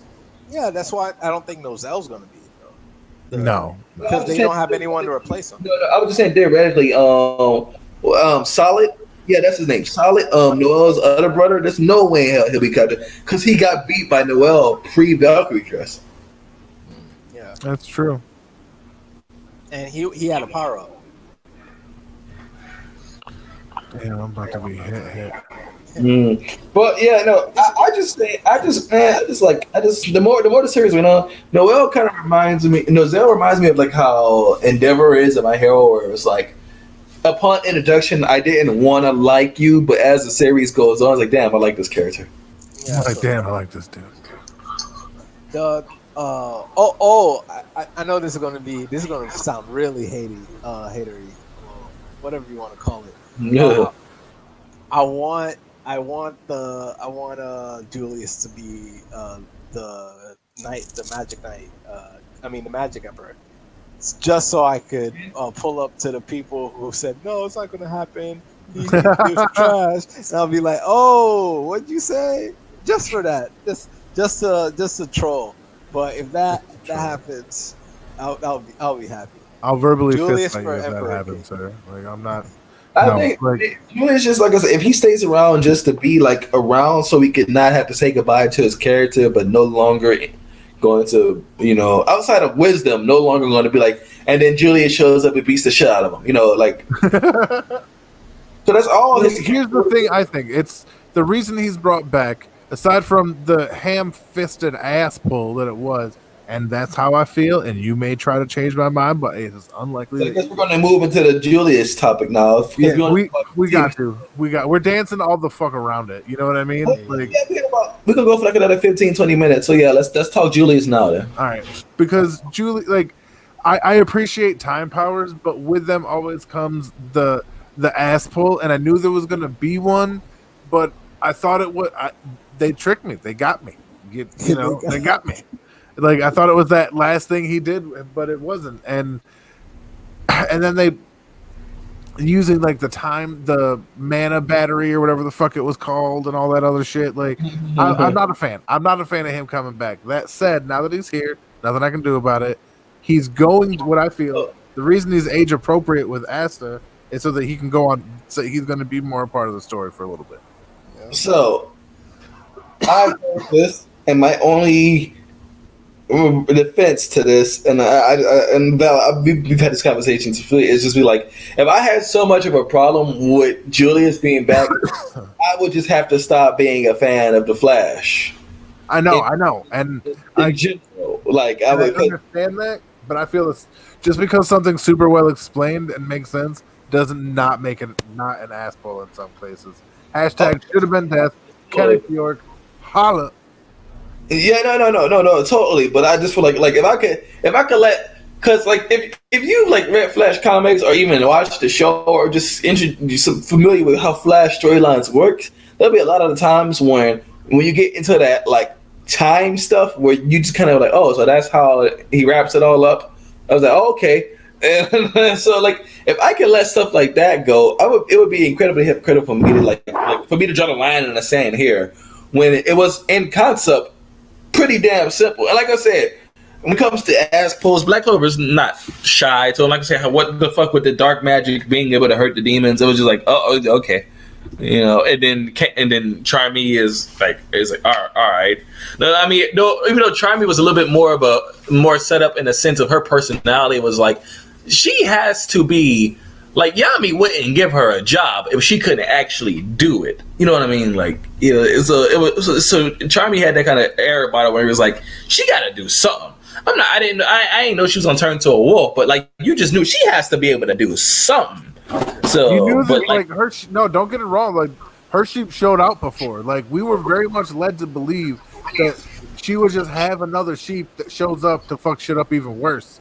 You know what I mean? Like that's what the magic was. That's how the magic worked in our brains. You know what I mean? Like, oh, yeah. She's got this kind of cotton fluff magic. She's got them for this, so she's gonna have a different one. Maybe one with weapons, ones that do this. It was always based around sheep because that's the way. But I feel like, and I haven't gone back to even remotely confirm this because I just thought of it. So hold your horses. But if you go back, I feel like maybe there was hints dropped. Maybe. They could have been, but let's stay on as far as Julius is concerned. So yeah. That being said, even though it was a quick one, him just saying, yeah, and even if I compare it to like what they did with like towards the end of Naruto with Sakura, it was like with her just storing her chakra. It's not a concept I haven't seen before. It's like, yeah, I store up my magic, and then I got myself about this many years back in case I was to die. I was like, well, you're like the all-powerful Wizard King. I expect you to be able to do some shit like that. And then the medium of your magic was time. So I was like, it's like, if he was like the wind guy and then he brought himself back to life, I'll be like, yo, what is like going on here? But it was like, yeah, it's the time, and I had some time stored up, and then I gave myself back 13 years. I was like, oh, okay, what is magic? And the definition of magic is you can do anything. Now that's what makes it magic, right? Because I won't argue that. Science. That's right. I won't argue that. Yeah, the definition of magic is you could do anything because if it's not magic, it's science. So you do time, magic, you use time to bring something back to life. I'm like, logistically, I can't say it don't make sense. And like I said, and I said it's famous, just because something makes sense, I mean I have to like it. Well, that's when I speak towards other stuff, and that's true. But I just don't see how like what he, because I can read a chapter like My Hero or something, and be like, oh, I didn't like that too much, but I don't hate it.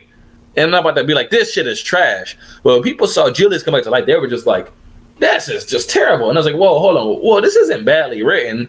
Like this doesn't make sense. Like I totally understand and get why what's happening is happening. You see, and it's like, well, regardless if you like it or not, that's up in the air. But did that feel like just bad writing to you guys? Okay. So, I mean, I'm gonna let Valen go because I'm gonna go with the whole. I'm gonna do my whole spiel later. All right, fair enough.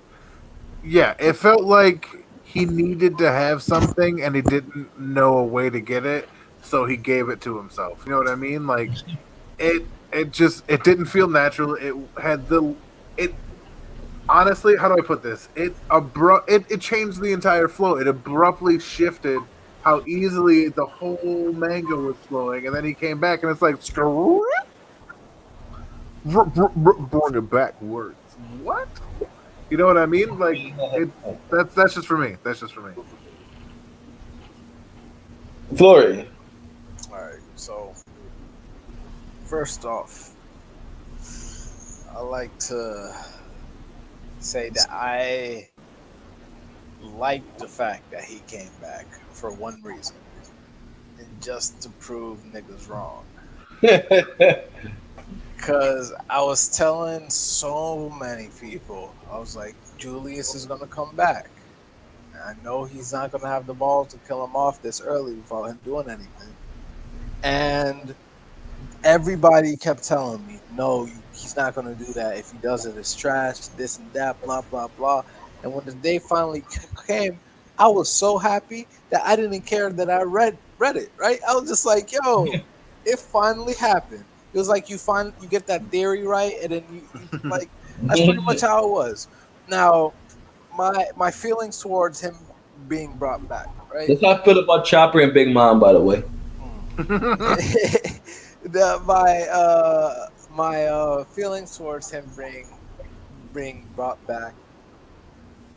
It always undermined. Then again, I'm coming back to Dragon Ball Z. You undermine the series tension when you have ways to bring people back from the dead, and Factually, that and Julius has a very particular case, but Julius isn't the only one that could do this, and we saw this with Patry just moments before when he was about to die, and then he was brought back to kind of brought back. You understand? right? Well, I just want to say with those, these are very. You have one guy whose power is control over time. You have another guy who's a necromancer. Yeah. I'm not being upset that a necromancer and a time user can bring people back to life. I'm not upset that they could do it. Actually, no. Let me rephrase that. I'm upset they could do it because every time someone dies, He's like the fire guy. He's bringing people out. I lit the flame in your soul, and I brought you back to life. Like you're like, get the fuck, some Naruto shit. What Guy Sensei? When he came up, he was like, I just be like, I just felt like I could do it. That made me so fucking mad. You have no idea. That robbed him of the most honorable death in Naruto. Period. I remember earlier, I said that. When Julius fought Lick, that was one of my favorite moments in the series, and it was done extremely well, and I loved it. But how would you guys feel if Neji, at the end, after he dies, you find out that it was a substitution jutsu, right? It makes sense because substitution jutsu is an established ability, and pretty much everybody knows how to do it. But it just minimizes the impact because deaths are sad for a reason. But I see where you're going with that. But even before that, you have to still explain to me how you shoot a Hyuga in attack. But anyway, you and me both, bro. Yeah, but like deaths are sad for a reason, and the reason why deaths are sad and impactful in any genre, any form of writing or entertainment, is that they're people can't come back to irreversible. life. Yeah, that's the reason why people get sad when people die. That's why it's impactful. That's why when someone dies, everybody gets serious. It's not a time for like joy. So if you're introducing these ways of having people being brought back to life, that's when you get into the Dragon Ball Z territory. When someone dies, you're like, oh no, he died. But we can see him next week. Right? Yeah. It's just like, well, kind of, sort of, but you don't want to go too far with that statement because, however Julius did it, it took him years to do what he was able to do. So it's like if Julius was dying right now, he's dead for good. You know what I mean? Like that's it. He's not bringing himself. Like, he has I no. understand that. Now, the again, this goes back. Now we have to go back to my problem with Black Clover as a series, and it's the magic system. Is that the magic system is so vague and undefined? Is that Tabata can come up next chapter and then like say Julius dies, say and like all right, you know how they said that Asta's gonna die at the end of the last chapter. So say Julius and Asta dies, right? And then you find out, oh, there's this one demon who could, turn as like create what he needs to do the plot, basically. Yeah, he can make magic do anything he wants it to do. Okay, that's great because it's magic. It should be the limit. Should be the artist's creativity. If this is a manga about science, I'll be like, no bullshit. That's not how cells work. But if you're telling me that your limit is magic, then I say by all means go nuts. It's not supposed to make sense. Yeah, and then that's the problem because like no matter what happens, it's going to be an easy fix though. I'm never going to be super shocked that magic was the reason or anti-magic was the reason to solve the problem. I'm expecting it. I'm going into it knowing that like this is what's going to happen. This is kind of obvious, right? Like I'm not having creative ways of getting out of situation like how what's it called? Like in Naruto, the Hunter x Hunters, the Yu like you're not thinking of these like little brilliant schemes. You're just like, no, it's gonna be just like we're gonna have either strong magic. We need to find stronger magic to fix the problem. Like how when Asta lost his arms and he was like, oh, there's no type of healing magic that can do it. So what do? They have to find stronger magic. It's just usually just an easy fix. You have a problem, like fix it with magic. You have a problem with magic, fix it with anti-magic. It's like it's simple. It's like A or B. Like that's how the story's gonna be. That's a fact, man. You can't really deny that. Like I could understand why Julius dying makes sense. I mean, Julius coming back makes sense. It's just that now going forward, if we're bringing people back to life, I'm just thinking like, all right, people might not even be dead like ever. Like I mean, people might not stay dead anymore because you have the first Wizard King. They might have a way to bring him back, like for real, like on some Edo Tensei shit or Rene Rebirth, I should say. Like it's anything is possible, and he could entertain me in how he executes it. Like the elves all becoming, I mean the people all becoming elves, the elves resurrecting. I was surprised about that, but he can never entertain me on how like a fundamental problem is solved by the fights, and the little things about magic. Like he could surprise me of story. From story, but he can never surprise me from his magic system. But you know what? I will say Black Clover does a good job in the sense that I still feel like nobody wins fights they don't have business winning. That is true. A series which I do really enjoy. There's tons of instances in fairy tales like this character has no business winning this fight. They're just winning because we got to get on to the next plot point. And, friendship. And they just went. And I talk about to the point where like they would just get beat the entire fight. I'm like, if you just think about a battle of attrition, they're clearly losing, and then their one counter, their one reversal nabs them the victory, and I'm like, what? I was like, oh, see, Black Clover doesn't do shit like that. Like if a character's going to lose, and they're going to lose, or somebody's going to show up and help them win because they don't have no business winning. You know what I mean? They're pretty smart with who they match up against who. Yeah, that's true. Like I love Asta. He was not beating Real. Charmy needed to show up. Like they usually come. I do very much enjoy like the teamworks of like Charmy needed to show up. Yeah, Asta was not about to beat Real. The way Asta fights versus the way Real fights while powered up by the L's magic, he was not about to beat Real. Real was just going to keep painting and keep drawing, and it was just about to. That was it. I mean, I'm gonna assume that like end of series Asta is gonna be able to do pretty much. Oh, he's gonna get everything. A big ass sword, and he's gonna swing it once, and it's gonna cleave mountains in half, and then like everything that Real could possibly ever paint would just be destroyed in one swing by anti magic. That's gonna be in a series Asta right there. Hey, ladies and gentlemen, PlayStation 2s. Sorry. How do I mute it? Fuck. No, you don't gotta. I mean, yeah, nostalgia, and that's actually our time for the most part. Do anybody want to give any final thoughts? I could give a little. Black Clover, it's enjoyable.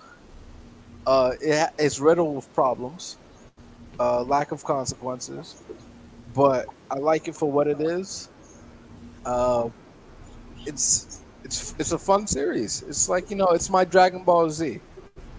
It's like something I could watch, and it's a new age Dragon Ball. Yeah, it's a new age Dragon Ball. I feel like shows like One Piece and Naruto and Bleach were too plot heavy to ever be considered a new type of Dragon Ball. Way too fair, yeah. And that's just because of how far anime's come since that shit was necessary. Like, let's just be honest. Like, it's not just we need to cram as much action as as they can deal with, or maybe somebody just screaming for an episode or two. Hey, good stuff. Hey, that's what I'm saying though. But it builds tension in its own way, but there was so little time. You needed to keep them hooked in different ways. You couldn't have these. In the West, you couldn't have these giant arcing stories like you have now. There's a reason One Piece didn't take off, and it's more than just the shitty localization, which is 80% part of it. Yeah. Like, shitty localization aside, like, there's reasons some things didn't take off. It's just because the anime community at the time had such limited availability to it, and da-da-da-da-da. Now you can just anywhere, anytime, anyway. You know what I mean? You can get whatever anime you want, and it would. I see what you mean. It would have been hard to convince somebody to sit there and watch One Piece week to week in 2002 or something like that. Exactly. Like, it's just, it ain't the same. Like, let alone, like, because that shit was around in the 90s, bro. Go to Hulu and watch many episodes of One Piece that you want in a day, and you can finish it however fast you want to, as opposed to, I got to wait a whole week to watch the next episode. Yeah, I know what you mean. Yeah, it's crazy. But yeah, that's all my closing thoughts. I don't really have anything grand prepared for this. Black Clover is dope. We all got demons. Let's see where they lead us.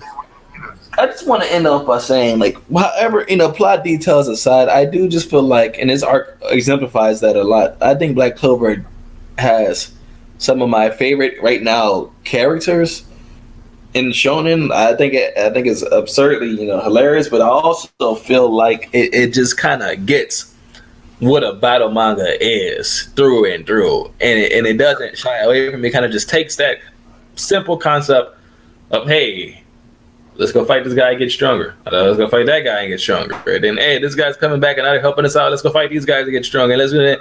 And yeah, it just kind of takes that. It does that just kind of perfectly. Plot aside, however you feel about it, I do think Black Clover just puts me where I need to be.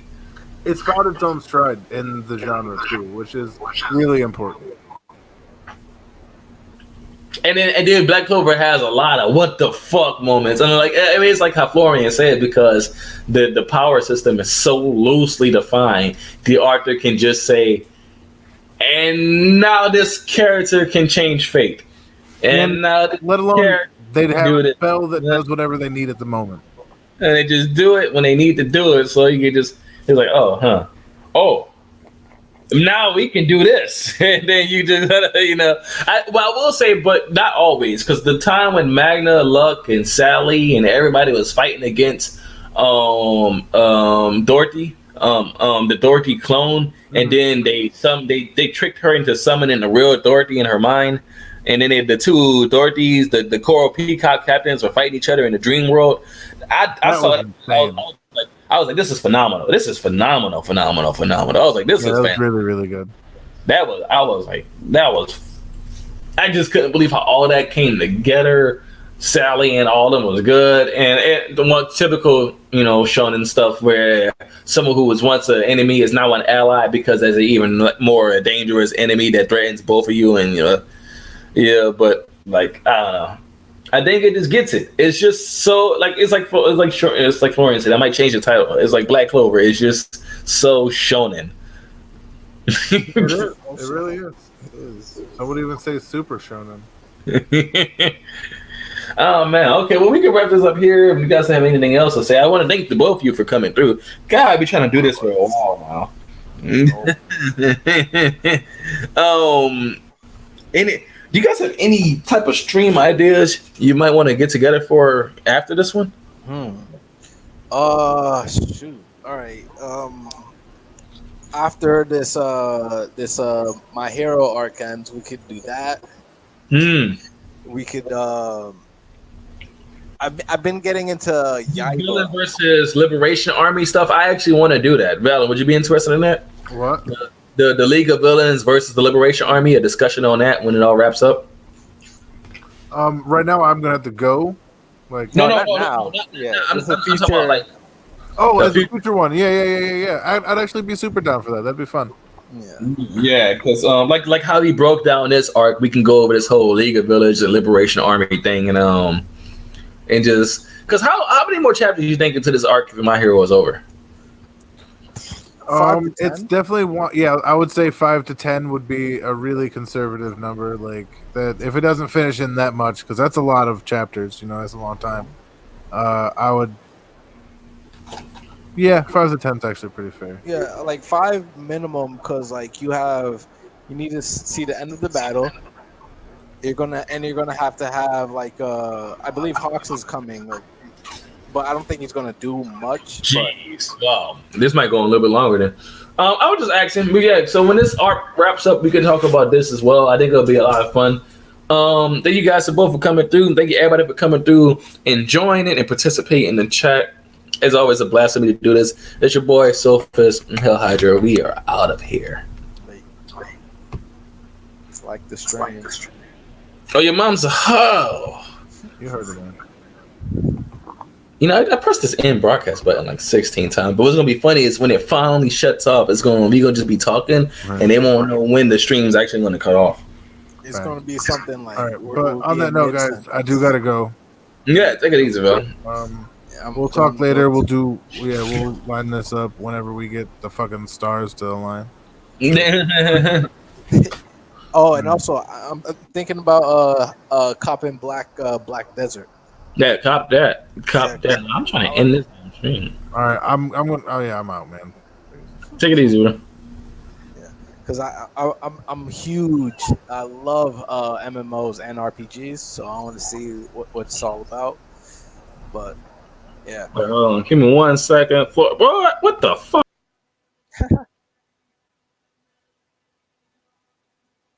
Studio settings. Is it just me now? Yeah, it is. Look at that.